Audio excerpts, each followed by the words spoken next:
Boa noite, Boa noite, tudo bom, amiga? tudo bem? Cheguei, estou aqui. Opa, ainda bem. Falei, meu Deus, o que Inteira. aconteceu com a mulher? Estou aqui, estava aqui me inspirando. E aí, Ah, estou me inspirando e esquecendo da live. Como é que é isso?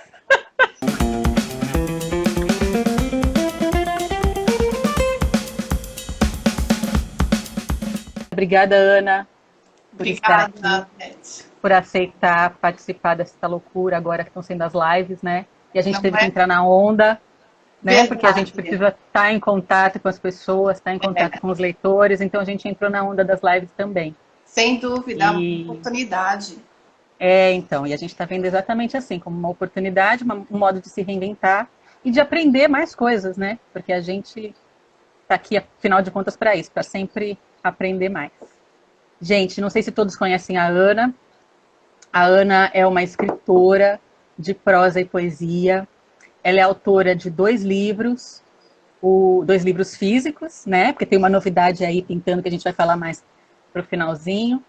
Mas de dois livros físicos, um deles é o primeiro dela e o primeiro nosso da Ateliê de Palavras, ela que estreou com a gente nessa loucura, Isso e mesmo. estreou com o livro Infante e Juvenil, Vermelho e a Cor da Esperança, que não tem nenhuma pegada política, gente. É uma... Na época ainda não tinha essa coisa de proibido falar em vermelho, né? Ninguém chamava a gente de comunista por isso. Mas eu fui E questionada. Eu fui foi questionada. questionada por uma pessoa, mas imagina agora, gente, seria impossível lançar um livro com esse Nossa, nome não, agora, né, amiga? tadinha da minha flor, não iria. Mal sabia que esse vermelho vinha de uma rosa, né? Uma coisa tão pura, tão bonita, né? Muito. E aí foi super legal pra gente, né? Foi uma experiência fantástica. E a estreia de nós duas juntas, né? Uma como Sim. editora, uma como escritora. Ana que já escrevia há um tempo, mas sempre tinha colocado os escritos dela na gaveta. E aí eu li aquilo e fiquei encantada. E eu e o Marcos demos a super, né, um incentivo mesmo. A gente pegou mesmo no pé dela para ela colocar esses livros aí para o mundo. Foi isso mesmo. E acabou dando certo, graças a Deus, para todos nós. E e você tem aí a ideia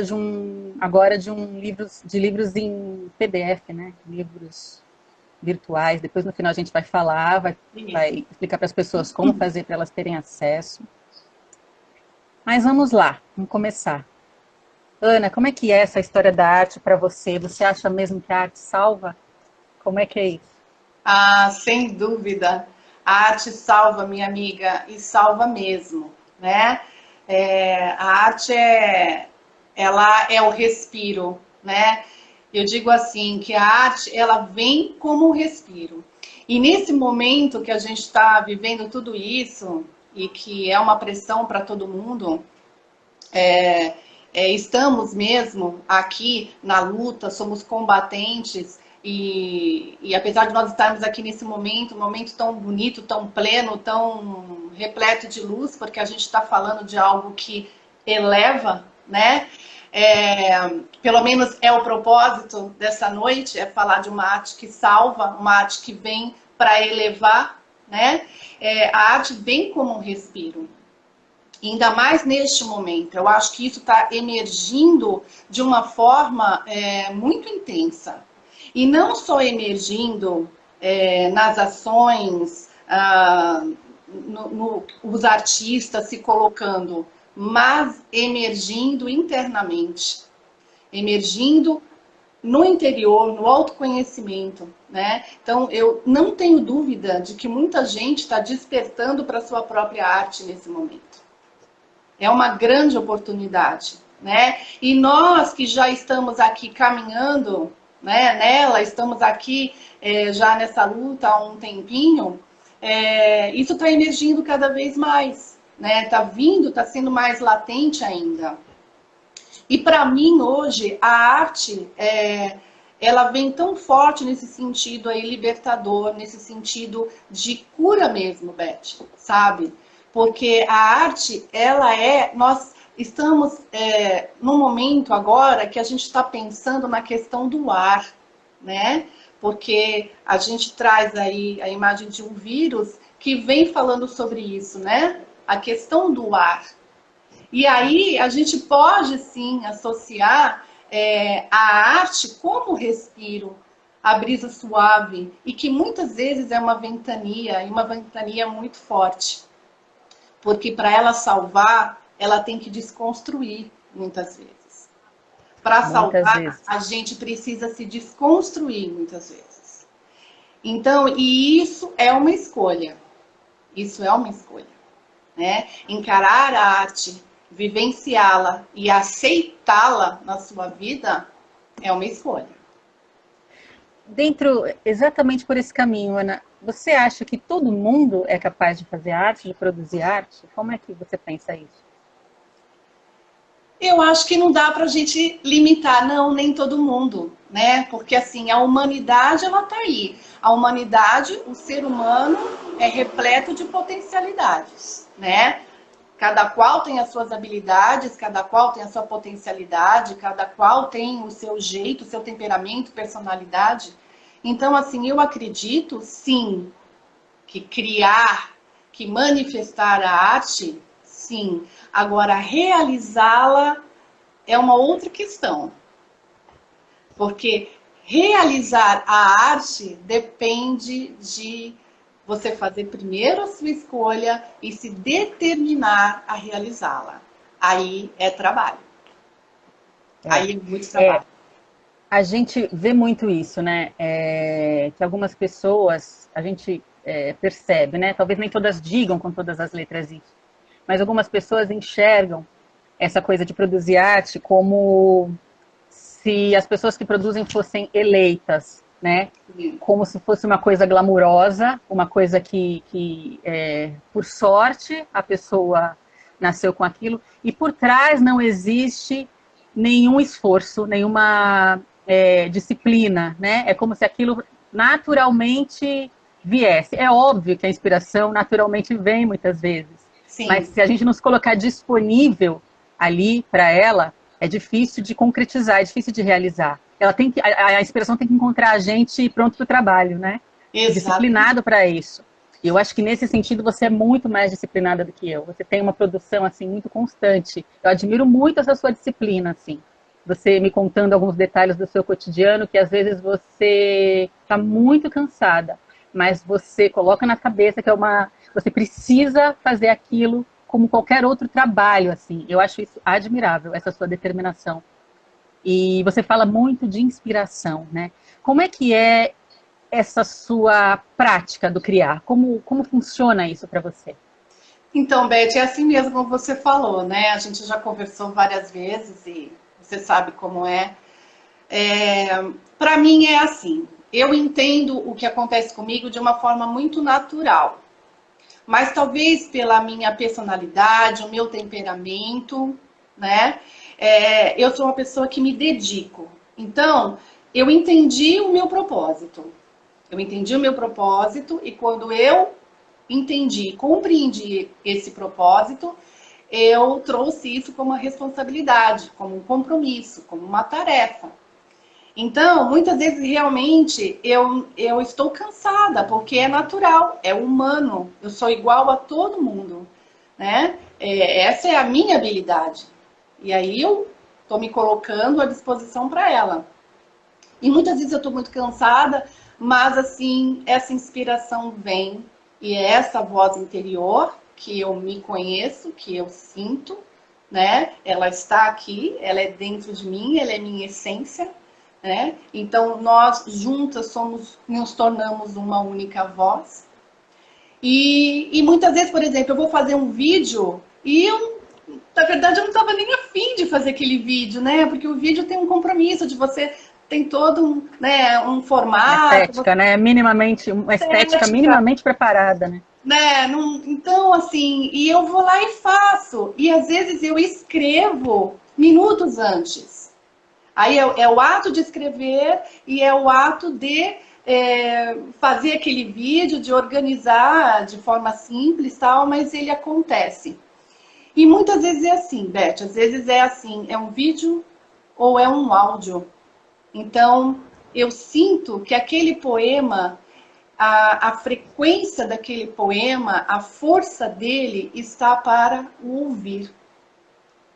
Então, eu faço o áudio e encaminho para algumas pessoas e vou divulgando da forma como eu consigo. E aí eu também vou tendo feedback disso. E às vezes é a escrita. É só a escrita, né? E a inspiração, ela acontece de várias formas. Ela acontece no momento em que eu tô parada, no momento em que eu estou andando. Às vezes eu danço, faço uma expressão corporal e eu me inspiro, né? Ela intensifica, a inspiração intensifica da arte com a arte, né? Quando você utiliza de uma arte para inspirar a outra, ela potencializa. Isso também é muito importante, né? Então, e assim eu vou fazendo. É assim, eu sou professora de educação infantil. Eu trabalho 2 períodos. Então, eu fico umas 11 horas fora de casa. Uma grande parte dos meus escritos foram escritos dentro das escolas. Ah, mas como é isso, Ana? Criança, barulho, movimento, imagina, uma escola de educação infantil. Mas eu consigo, as minhas colegas, minhas amigas já sabem, né? Ao invés de eu ir ao banheiro, eu vou para a salinha lá e eu escrevo. São 2, 3 minutos. E aí depois eu dou o formato, eu resolvo, isso não é nada, mas aí eu vou e escrevo. Ou então eu tenho lá já a minha disciplina, porque eu já tenho um cronograma, e eu sei que naquele momento eu consigo sentar. Então, a ideia anterior que às vezes veio, eu hoje já me eduquei. Então, eu tive aquela inspiração, eu tive aquela ideia, eu tive aquela emoção, eu já consegui captar qual é a mensagem, porque tudo para mim tem uma mensagem, esse é o meu propósito. E aí eu seguro, eu me aproprio, eu aprendi a fazer isso. Isso levou um tempo, mas eu me aproprio desse desejo, eu me aproprio dessa ideia. Ela não escapa de mim, ela fica guardadinha, porque na hora que eu consigo me colocar à disposição, aí eu desenvolvo com mais paz, com mais entrega, com mais disciplina.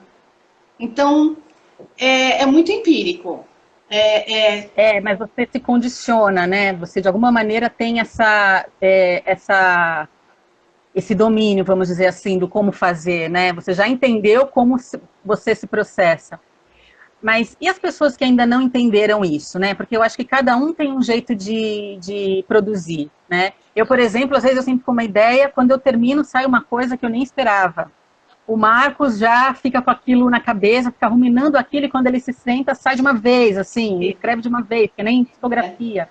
Cada um tem um processo. Como começou esse processo para você? Como você descobriu que você poderia enveredar por esse caminho do escrever? E quais são, assim, os sinais, vamos dizer, que apareceram para as pessoas que estão começando por esse caminho ou pretendem começar por esse caminho, para que elas identifiquem, porque de repente alguma coisa aí que você diga, elas possam identificar no que elas sentem também. Olha, eu poderia dizer assim, calma, segura a ansiedade, mas é quase impossível, né? Mas tudo bem, a gente faz a nossa parte de falar, segura a ansiedade, calma, tudo bem, né? Porque é muito latente. Na verdade, Beth, eu penso da seguinte forma. Para mim, foi de uma maneira muito natural. Então, por exemplo, as pessoas que me conhecem hoje, que vão conhecendo o meu trabalho e tal, falam, nossa, ela escreve desde sempre, ela deve ter sido aquela menina que escrevia, que aparecia, que não sei o quê. Não, não era assim.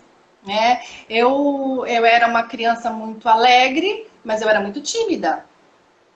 E na minha época, da minha adolescência, realmente a gente tinha aquela coisa dos cadernos, que tinha uma coisa meio que cultural, assim, de ter aqueles caderninhos que a gente fazia mensagens e passava um para o outro, e todo mundo tinha que escrever, e tinha um pouco daquela coisa da poesia, assim, né, na minha adolescência. Então, ali despertou um pouco. Eu me lembro de eu escrever um pouco na adolescência, mas eu guardava aquilo e não dava valor. Para mim era uma manifestação de algo que eu estava sentindo e ponto final. Na verdade, isso foi acontecendo, eu fui me encontrando comigo mesma, em primeiro lugar, para que eu pudesse aceitar a manifestação da arte em mim. Então, isso já veio com uma certa idade, né?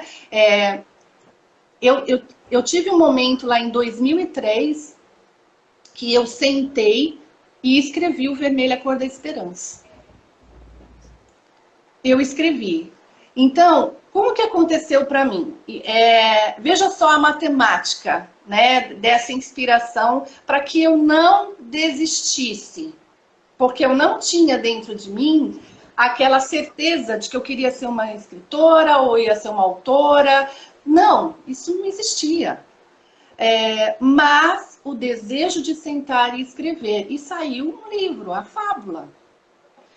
Como que veio para mim? Veio começo, meio e fim. Então, como dentro de mim eu sempre tive essa coisa forte da mensagem, quando eu entendi o sentido daquela mensagem, qual era o sentido, qual era o propósito, né? E o que tudo aquilo queria dizer naquela história, aí eu queria até o fim. Eu queria chegar naquele fim que eu já sabia, só que ele precisava se materializar.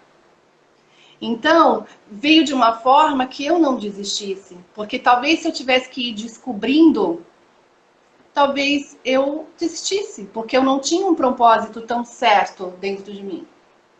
Então, eu achei isso uma matemática incrível, né, da vida, né?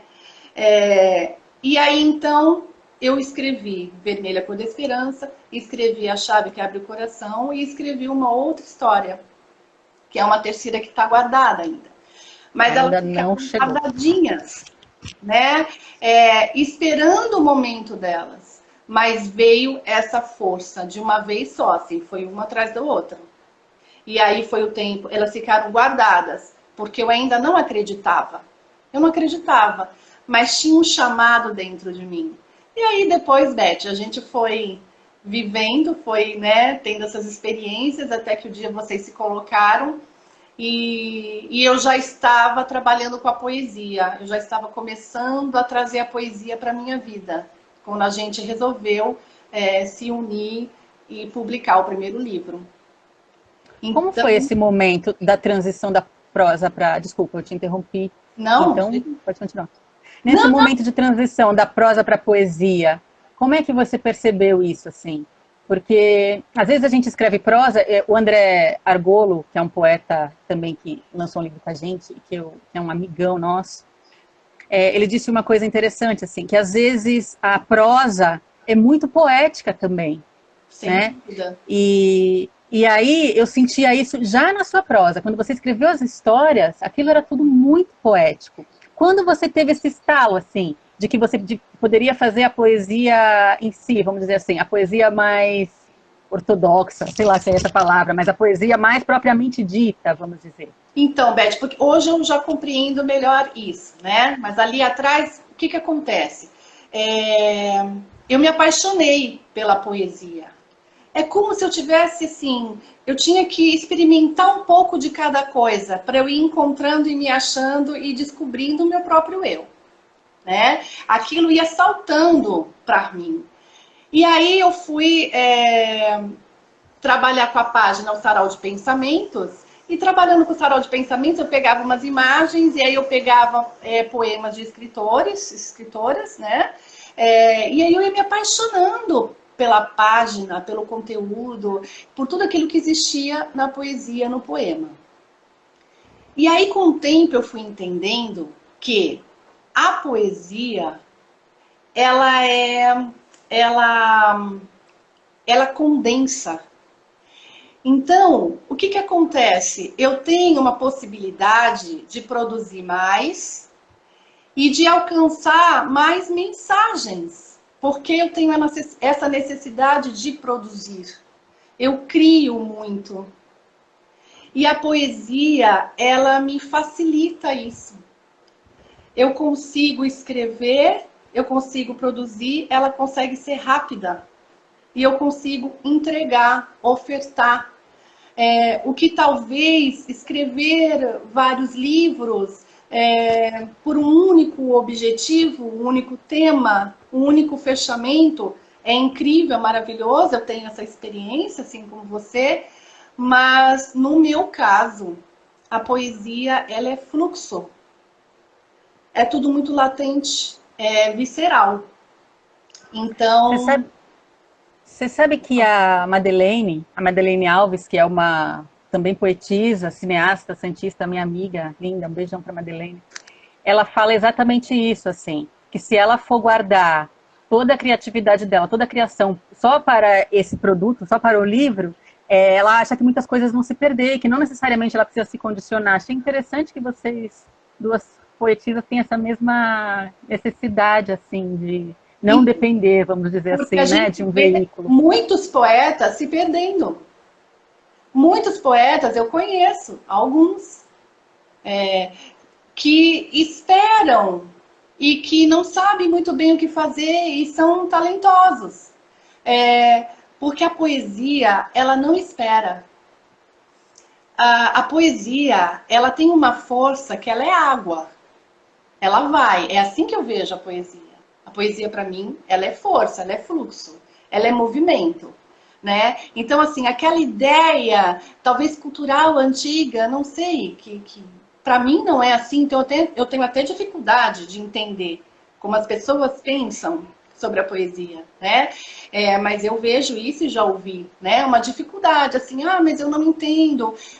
Ou a poesia é chata, é uma coisa chata, é uma coisa que, não sei, mas vai declamar, vai no, né? Mas poesia, né? Se aproprie daquela palavra, se aproprie daquele movimento, daquela energia, daquelas palavras condensadas que contam toda uma história e todo um sentimento e toda uma emoção ali, num único trecho, às vezes. Né? Numa estrofe tem uma vida. E que muitas vezes a gente é capaz de se identificar com aquela vida que está ali. E aí vem pra gente, e aí onde, pra mim, minha amiga, a arte salva, a arte cura, a poesia eleva. Então, para mim hoje aqui é uma oportunidade, sabe? Um pouco desmistificar essa coisa da poesia, pelo menos, minha amiga, como eu penso, né? Porque, claro, cada pessoa pensa de um jeito, tem a sua linha, o seu, né? Mas para mim é assim, né? Para Ana Rosa é assim. Então, desmistificar isso, né? A poesia, ela tem uma beleza e uma força de vida e que é divina, né? É divina mesmo para aquele que não aceita o divino. É verdade, Então, né? Parece que é um ela cumpre essa contato. missão. É, a arte, de um modo geral, tem essa coisa de revelar o que há de mais sublime ou de mais pungente na gente, ou as duas coisas juntas, né? Mas a Sim, poesia, ela tem essa coisa da beleza também, né? E às vezes até da efervescência, vamos dizer assim, né? Dependendo do estilo do autor. O Alessandro Zufo, oi Alessandro, boa noite. Estava oi, meu irmão. perguntando, estava perguntando exatamente isso. Acho que você respondeu um pouco assim, onde exatamente a arte pode salvar, né? E aí você estava dizendo como foi para você, mas para cada pessoa vai ter um jeito diferente de enxergar. Como é que você acha que tem um jeito só? Como é que você acha assim? De que maneiras a arte pode salvar? Ele falou que ele chegou depois, que ele não pegou o comecinho, onde você falou um pouquinho sobre isso. Então, se apropriar da arte também é uma escolha, né, Beth? Porque a gente pode passar pela arte, não se importar, não se identificar e não desejar. O primeiro caminho é sempre uma escolha, é sempre um desejo, né? É aquilo que te motiva. Então o caminho é seu. Então você abre a porta se você quiser. Você escancara a janela se você assim desejar. Então a arte está aí. Porque eu entendo a arte de forma vertical. Para mim ela é uma grande conexão. né? Claro que nós vivemos no mundo da dualidade, né? Nós vivemos no mundo do bem e do mal, é noite, é dia, né? É assim que a gente vive. Então, essa verticalidade, ela vai para cima e ela vai para baixo, que é o que você acabou de falar, né? Então, só que, para mim, ela é vertical no sentido dessa conexão com algo que eleva. Então, a arte salva e a arte cura desde que você deseje que isso aconteça. E quando, por exemplo, você é convidado para assistir uma peça de teatro, você vai assistir uma orquestra sinfônica, você vai ouvir uma música do seu celular, você vai ouvir um poeta declamar uma poesia, você pode sentar ali e simplesmente não ouvir nada, porque depende de você. Como você pode parar e se permitir ser tocado. E aí eu garanto que se você se permitir ser tocado, é transformador, se você assim desejar. Porque você pode se identificar com aquelas palavras, você pode se identificar com a emoção do poeta, você pode se identificar com a mensagem que está contida ali, né? Um texto, uma prosa, uma narrativa, uma crônica, desde que você se coloque à disposição para aquela arte, né? Olhar uma pintura de um artista não é só estar presente ali e olhar, é uma entrega. Você precisa fazer uma entrega para que essa arte possa te tocar. Então, na verdade, depende muito de nós.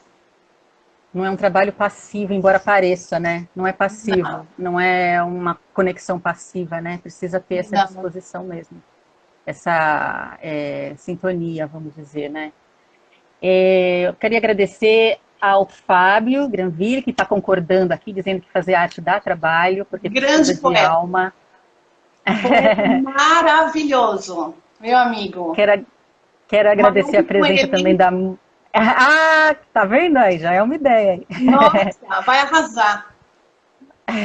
Quero agradecer também a presença da Mônica Turola, minha amiga, da Débora Camanho, da Dulce Santiago, da Maria Bueno, que inclusive fez uma pergunta. Ela quer saber assim de você, se você acha que para uma pessoa escrever, ela precisa ler muito, ela precisa ser leitora antes. Olha, excelente pergunta, né? Porque assim, sim, o ato leitor, ele é o caminho, né? Eu sou professora, eu não teria como chegar aqui e falar, não, de jeito nenhum. É o ato leitor, é o desenvolvimento, né? A gente se desenvolve lendo, né? Então, assim, é uma das grandes ferramentas para o desenvolvimento humano. É a leitura. Então, ponto final, a gente está tudo certo aqui, né? Então, no meu caso, como eu produzo muito, o que acontece? Né? Às vezes eu fico meio assim, eu falo, o pessoal fala, mas eu leio. Eu li muito, teve uma época da minha vida que eu li. Eu tenho uma estante de livros, ou tinha uma estante de livros, né? Assim, a gente vai meio que partilhando, né? E compartilhando livros. E assim, li, e aí eu fui me alimentando. Aí eu comecei a ler um pouquinho menos, quando eu comecei a escrever mais. Por quê, Beth? Eu fui entendendo que a questão do tempo, né? Eu sou professora, eu tenho várias atividades, eu tenho família, meus pais, tenho não sei o quê, tenho a vida em si, né? Ela vai criando ali alguns obstáculos que não dá para ter o conforto de falar, nossa, agora eu vou ler aquele livro. Infelizmente, nem sempre é assim, porque eu, como professora, às vezes também trago tarefas para casa, tenho preocupações, tenho a fazer... Então, é assim, e mesmo a arte me consome, né, nesse sentido. Sim. De ter esse tempo para ela. E como eu produzo, eu posso dizer que hoje eu escrevo muito mais do que leio. Hoje, na minha vida, eu escrevo muito mais. Porque o ato do escrever é muito forte, né? Agora, em paralelo está a leitura, né? Eu não deixei de ler. Eu leio, mas não do jeito que eu gostaria, né? Na mesma intensidade da escrita.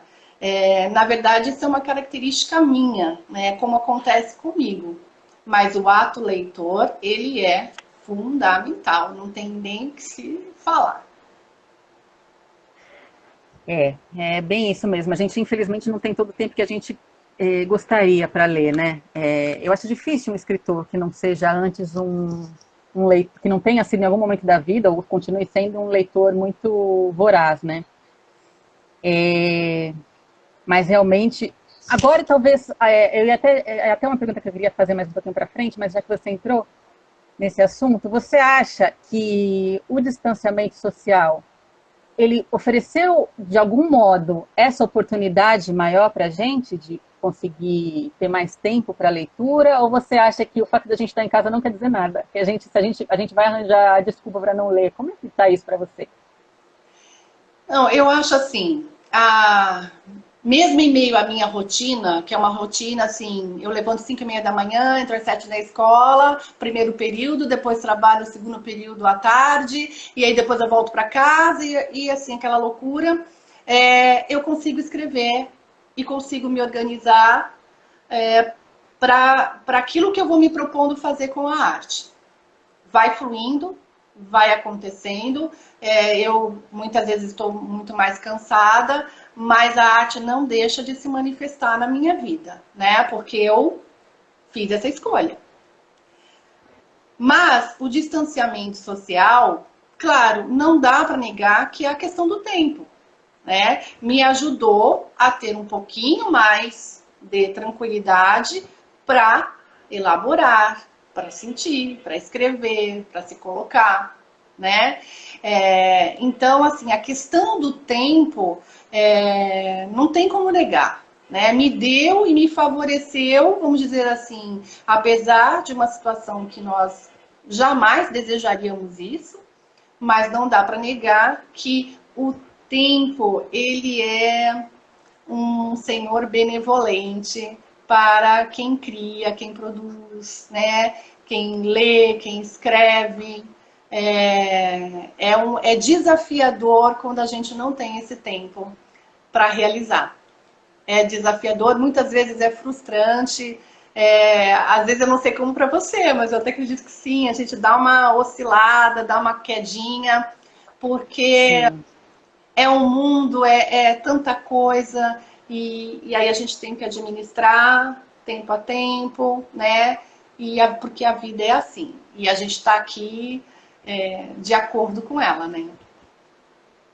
Inclusive, é uma pergunta que a Maria Bueno fez também, se a ansiedade atrapalha a leitura na pandemia. Falando por mim, atrapalha muito. Acho que teve um começo, assim, que eu aproveitei muito tempo, mas depois, o fato de estar muito tempo nessa dinâmica nova, né, vai batendo uma ansiedade, aí a ansiedade acaba atrapalhando. Como é que é para vocês, Aninha? A ansiedade a gente tem que administrar, né?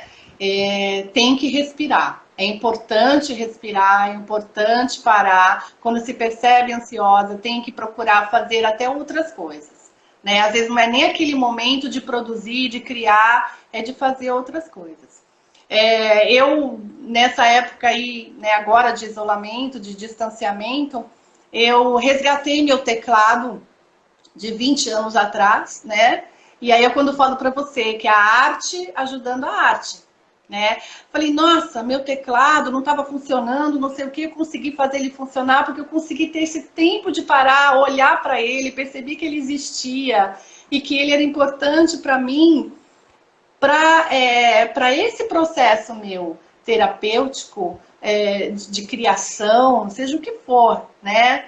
Ou eu vou dançar, eu vou me expressar, ou eu vou meditar, ou eu vou tocar, né? Então eu fiz alguns meses de aula de teclado há muitos anos atrás, e aí agora eu tô voltando a tocar. E aí eu tô me descobrindo e deixando isso fluir. porque é algo que me ajuda a controlar essa ansiedade. Inclusive, antes de começar a live, eu estava lá. Por isso que eu demorei um pouco. Até da live. Esqueceu até da live. Tá vendo como funciona para a ansiedade? A pessoa esqueceu até o motivo de estar ansiosa. Que live! Nossa, que vou ficar tocando aqui, eu quero descobrir essas notas, eu quero fechar a música. Como aprendiz, muito como aprendiz. Mas tudo bem, é um caminho, é uma ferramenta. Acho que existem várias ferramentas, né? A gente tem que encontrar cada um a sua. Cada um vai achar a sua, é isso mesmo, é só se ouvir um pouco mais, né? Que às vezes a gente esquece de se ouvir também. A gente fica perseguindo, às vezes, um objetivo que não é o que a gente, no fundo, quer de verdade. A gente não para se ouvir, né? A gente fica tão interessado em ouvir os apelos externos que a gente esquece do apelo interno, né? E às vezes é uma coisa tão simples que a gente precisa, e a gente fica pensando sempre em grandes elucubrações filosóficas, né? E às vezes é uma coisa mais simples mesmo. E a arte, ela tem essa coisa de poder ter a cara de cada um. Inclusive, a Meire Hitz, ela fez uma pergunta exatamente nesse sentido. A Meire é linda. Se você acha que a poesia pode retratar algo feio e doloroso também, não só beleza e plenitude, vamos dizer. Sem dúvida, sem dúvida. Ela retrata e retrata de uma forma incrível. Né? Quem tem esse talento, essa habilidade, porque assim é uma característica de cada escritor, de cada poeta, né? Por exemplo, agora eu lembrei de Haroldo de Campos, que foi um poeta concretista. Ele escrevia, eram desenhos, né? Também ele fazia desenhos com a poesia, com o poema, com os versos, e era uma forma dele manifestar. Um grande professor, um grande mestre, Haroldo de Campos. Inclusive, o nosso sarau, Haroldo de Campos, que eu sou coordenadora literária e meu amigo Wanderson é coordenador musical, a gente colocou em homenagem a Haroldo de Campos, né? Então, assim, que é um trabalho nosso aí também, levando a poesia, levando a música. Então, assim, é muito diferente. Então, é claro que sim, pode retratar o feio, o horroroso, a agressividade, a violência, a tristeza, né? A poesia, ela é fluxo. A poesia, ela é movimento. A poesia, ela se condensa e ela leva a mensagem.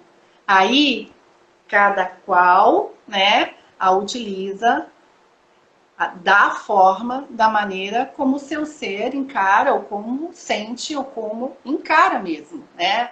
A proposta da poesia.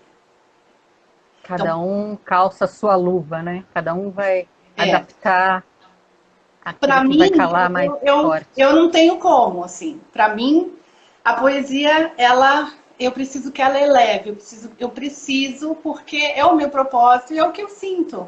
É o que eu sinto, é natural. Não é algo forçado. Porque eu quero. É como você sintoniza, né? Olha, eu já tive momentos assim de eu dar risada comigo mesma, de eu estar cansada, estressada e até brava.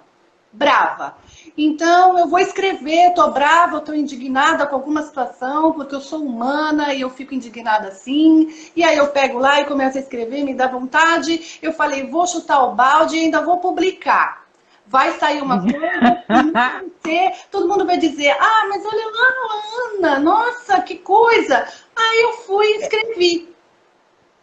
Lindo. Porque tem isso, né, das pessoas criarem uma fantasia e da gente também ter cuidado para não ficar tentando correr atrás dessa fantasia, né? Porque nem sempre é a realidade. Mas assim, o que eu quero dizer, não teve como. A hora que eu formei a poesia, e eu até a publiquei, ela realmente era linda. Era leve e era suave.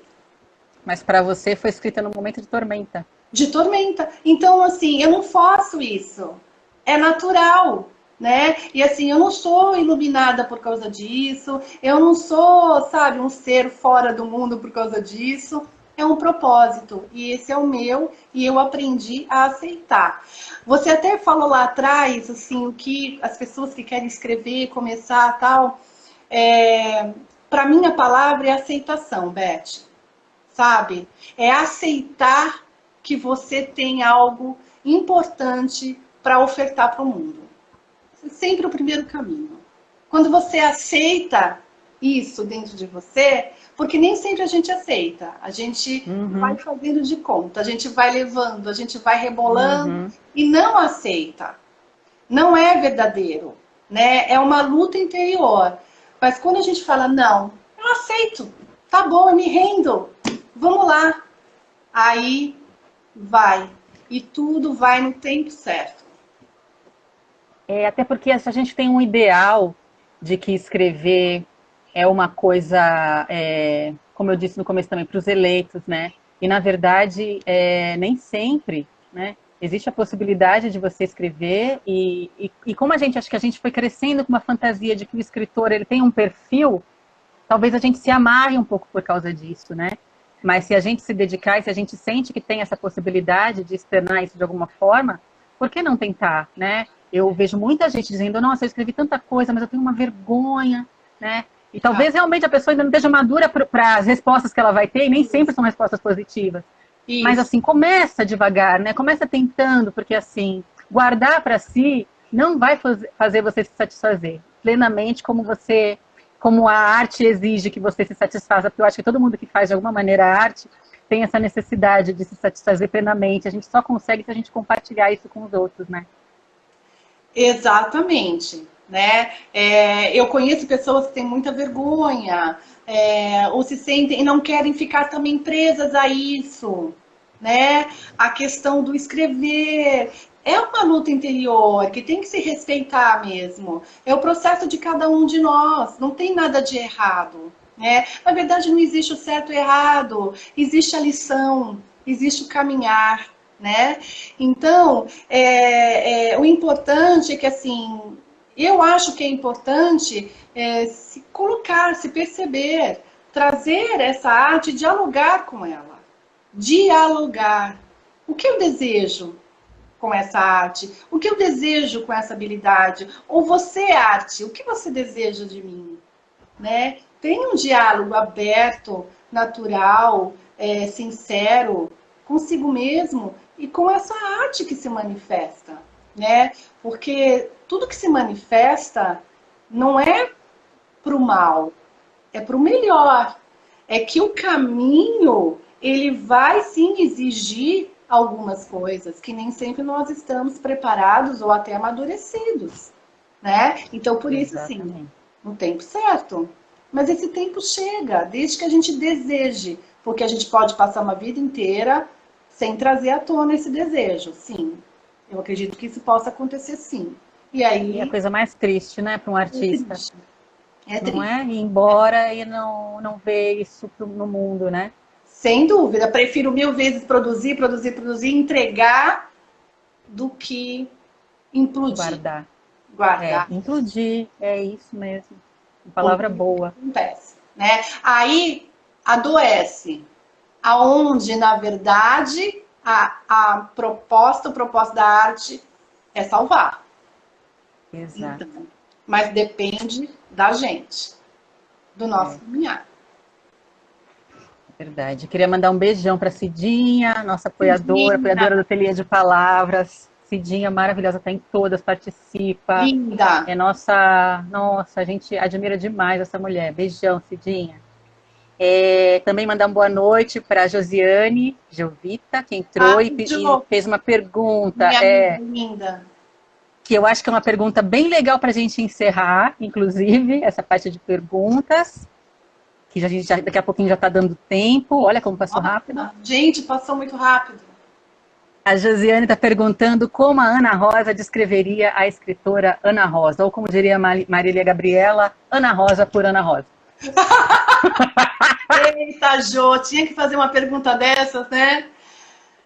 Beth, como eu diria da escritora Ana Rosa, né?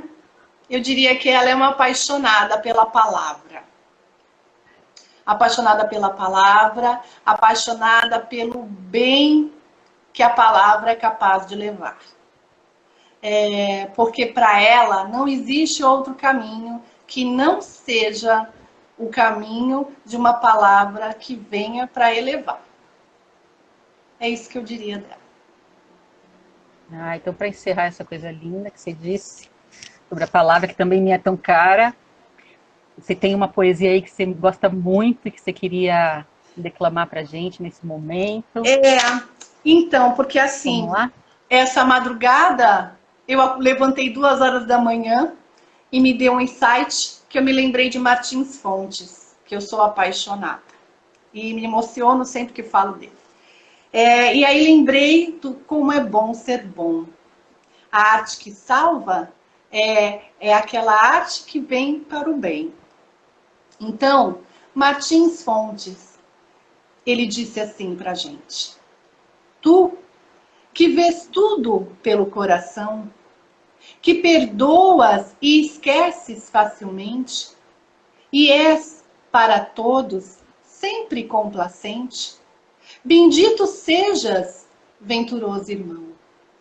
Possuis a graça como inspiração, amas, divides, dás, vives contente.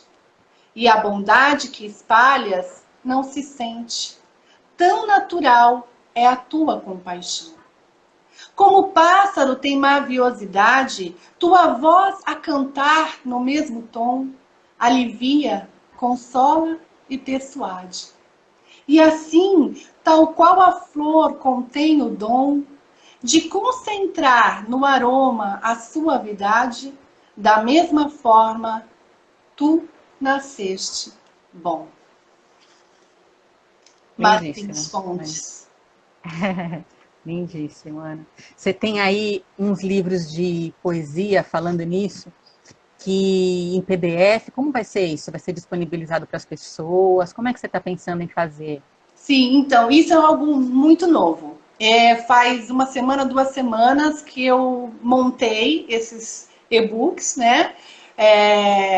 E foi até uma motivação de um amigo meu, Washington Souza, que ele me ligou outro dia e falou: Ana, já pensou em fazer e-book e tal? Aí eu fui, conversei com você, né, Beth? Falei, troquei uma ideia. Eu falei, nossa, é mesmo. E aí eu fui procurar atrás, aí eu vou pesquisar, vou estudar, vou não sei o que lá, eu vou tentando aqui, tentando ali. E aí eu penso, sim, disponibilizar mais para frente esses e-books, né? Eu quero ter um acervo um pouquinho maior, é algo que eu tenho certeza que está aí escrito para acontecer, né? Então, eu acho que assim, daqui a pouco eu vou conseguir estar divulgando isso e montando de uma forma, talvez uma plataforma, um site, alguma forma aí, para que eu possa disponibilizar esses e-books, né? Ou talvez também num processo de divulgação aí do meu trabalho, mas é algo que está vindo e tá ficando bonito, né? Legal. Eu vou dar só um aperitivinho do que tem lá em um deles, Ótimo. que é só um trechinho de um dos poemas, que eu achei belíssimo, eu li e me emocionei. E aí eu vou falar para vocês um trechinho aqui para a gente encerrar. Árvore mãe, silencia em tuas paragens imagens, faz-te imaginar, alimenta o mundo, grandiosa, magnânima, nos faz sonhar. Sonho que não vira pó, rasteja pelo mundo até criar asas e voar, para pousar bem mais distante, no topo da árvore, que quando caminhante ergue-se e em sua copa destina-se a ficar. Belíssimo, achei lindo esse poema. Então, esse é só um trechinho de um dos poemas que estão nessa sua nova produção, né? Quem tiver interesse em acompanhar, segue lá, @zufuana. Tem também a página do Palavra de Rosa no Facebook, né, Ana? Como que as pessoas acham? Isso, Palavra de Rosa, é meu portfólio, né, no Face, e é lá onde eu coloco e divulgo boa parte das minhas produções. Tem o pessoal lá que acompanha, então é uma forma que eu tenho ali de me disciplinar através do Palavra de Rosa, né? E no perfil também, eu vou agora aqui pelo Insta, né, também, já tem o Zufuana. Então a gente vai aí fazendo o trabalho, vai divulgando e vai fazendo os eventos e vai trabalhando. Participando das lives agora. Participando agora, a gente se empolgou, né? E estou muito grata. Grande A gente que oportunidade. agradece. Como é bom, né? Poder falar aí da arte, falar daquilo que nos encanta, que nos motiva, que nos move, que a gente ama. né? Verdade, verdade, amiga. Muito obrigada. Obrigada, Celi, que entrou também. Esqueci de dar boa noite para ela. Beijão para nossa amiga Celi. Beijão para todo mundo que participou. Muito obrigada, gente. Muito obrigada mesmo por ficarem com a gente até aqui, até agora. Diga, Ana. Beijo, gente. Um beijo, um abraço. Estou muito grata pela participação de vocês, né? A gente fica aí nessa querendo, desejando que as pessoas possam participar, né? Porque é tão importante levar e que as pessoas possam receber e a gente possa ofertar e receber também. Então, estou muito feliz, viu? Muito obrigada. Obrigada. Obrigada, Ana, por participar, por aceitar essa minha primeira aventura pelas lives. Betinha, ó, foi demais, hein? Foi, né? Gostei Lindo, também. Beijão, gente. Espero que vocês tenham gostado. Beijo. Beijo. Tchau, beijo.